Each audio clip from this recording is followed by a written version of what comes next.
Beneteau is breaking all the rules with this boat, and not because they built something strange for the sake of being strange, but because the First 44 Performance takes a big production cruiser and gives it the kind of rig, keel, cockpit, and sail plan you would normally expect on a much more specialized performance yacht.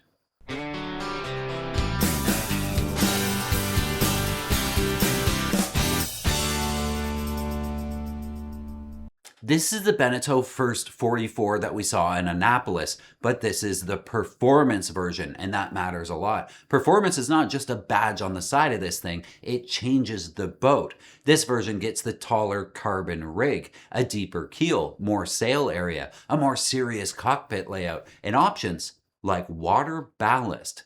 So while the standard First 44 can be ordered as a fast, comfortable cruiser, the performance version is aimed at owners who still want the cabins and the comfort, but also want a boat that can be pushed. The First 44 comes from Beneteau's First range, which has always been the faster side of Beneteau's family. Oceanus is the cruising line. First is where Beneteau puts more emphasis on sailing performance. The boat was drawn by Viscontini Yacht Design, with exterior and interior design by Lorenzo Argento. So what you're looking at here is a modern French production boat with Italian styling, built around a hull that is supposed to sail, not just carry furniture around. The basic numbers are pretty substantial. Overall length with the sprit and appendages counted, 48 foot 1. Hull length is 43 foot 2. Beam 1311. Dry displacement a little over 23,000 pounds.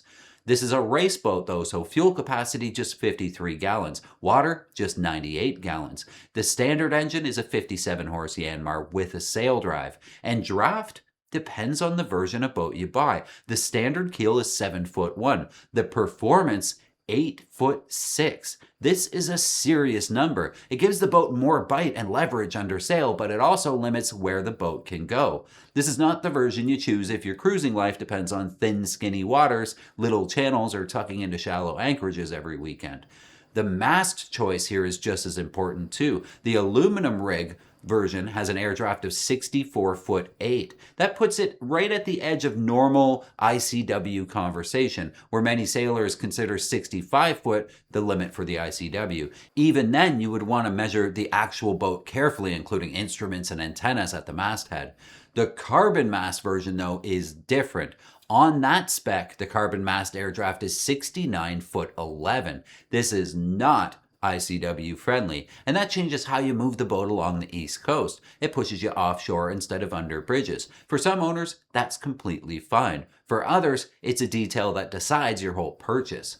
But the carbon rig is not just about the looks. It gives the boat a much bigger sail plan. That aluminum rig carried 570 square feet of mainsail. The carbon, 657 square feet. The Jenny also grows, and the ASIM jumps from 1830 to 2200 square feet. This is a major increase in horsepower. So the carbon mast is not just jewelry or some little checkbox option. It's part of the boat's DNA. And that matters because the First 44 Performance is not trying to be quick only in heavy air. Several reviewers who test sailed this boat pointed out that it moves very well in light conditions. The hull has a modern wide stern with twin rudders, but the waterline's not just a blunt maximum volume shape. It's more refined than a pure cruising hull, with less wetted surface than you might expect from a boat with this much interior.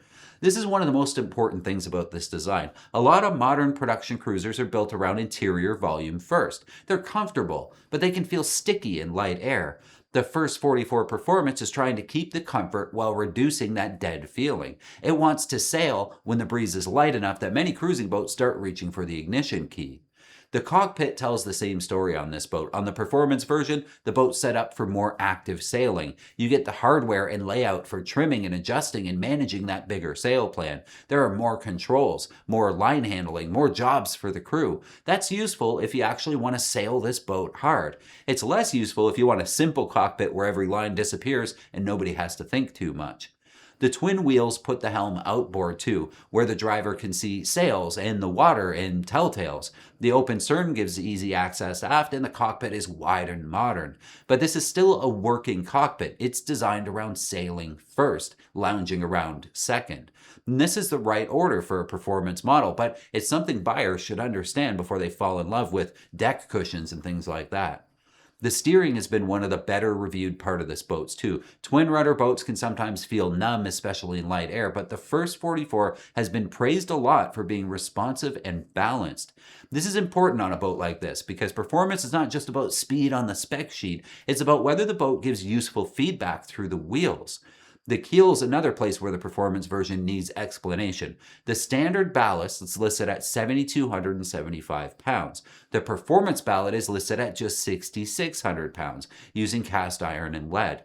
At first, that sounds backward. The performance boat has less ballast, but it's also about it being a deeper keel, and some of that weight is concentrated lower. Ballast is not only about how many pounds there are total, it's about where those pounds sit and how efficiently the keel works. Still, there's no free lunch here. An 8'6" keel affects cruising. It affects haul-out options, marina choices, anchoring decisions, and the number of times you stare at the depth sounder with your jaw clenched. The deeper keel is part of the performance package, but it's also part of the ownership package down the road. Then there's this water ballast. The First 44 can be equipped with 2 ballast tanks controlled electrically from the helm. The idea is to move water to the windward side and create extra riding moment when you're sailing with a smaller crew, instead of having to bring a bunch of rail meat with you. In plain English, it lets the boat carry more sail without needing a rail full of people. This is a smart feature for short-handed fast sailing, but it's not a magic button for every tack. Water ballast takes minutes to move in and out. It makes the most sense on longer legs where the boat's powered up and staying on the same tack for a long time. For an owner who wants to sail fast with small crew, it can be very useful. For someone who wants the simplest cruising boat possible, it's another system to maintain, another hole in the boat. Under power, the 57 horse diesel is appropriate for this boat. Reviewers say they motor along around 8 knots just fine, depending on the conditions. 53 gallons of fuel. This is not a motor sailor with a giant tank though. It's a sailing boat with enough engine for fuel and maneuvering, not really passage making.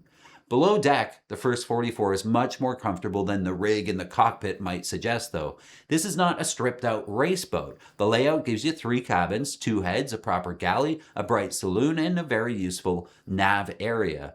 The design is modern and clean and very European. It's open, with enough light to make the interior feel larger than the numbers suggest. But it's still a performance boat, and that means weight matters. The interior is not built around heavy traditional joinery or endless storage. It's built to be livable without turning the boat into a floating condo. That's the trade-off. You get a real cruising interior, but you don't get the same storage first philosophy you might find on a dedicated offshore boat. For weekend use, coastal cruising, and fast passages, the layout makes sense. The 3-cabin arrangement gives you flexibility for guests or family or gear. The 2 heads are useful when more people are aboard, but if you're planning extended cruising, you still need to inspect storage carefully. Open up the lockers and check service areas. Look where tools and spares and safety gears and wet clothes and fenders and extra lines are actually going to be stored. That kind of inspection matters because boats like this are easy to admire at the dock and imagine yourself whipping around at 10 knots everywhere you go. But the hard questions show up later. Can you reach the engine's service points? Can you inspect the raw water system quickly? Are the line bags big enough when the boat's being sailed actively? Is the cockpit easy to move through while you're under load? Does the interior have enough storage for the way you actually use a boat? Beneteau has built something interesting here because the First 44 performance keeps enough comfort to be a cruiser, but adds enough sailboat to make sailing matter. It's not a lazy charter boat, and it's not a bare bones race boat. It lives in the middle, where the compromises are sharper and the choices matter more. So before buying one, I would start with 3 questions. Can you live with the mast height? Can you live with the draft? And do you actually want the extra sailing systems that come with the performance package? If the answer is yes, the First 44 Performance is one more interesting production performance cruiser in this size range. If the answer is no, the standard First 44 or more cruising focused boat might be the smarter choice for you. If you've sailed the first 44, or if you choose the aluminum rig just to keep more cruising grounds open, let us know in the comments. And speaking of fast boats, have you seen this article we have called CNC 40 Used Boat Review? A well cared for edition of this highly successful racer cruiser offers good value.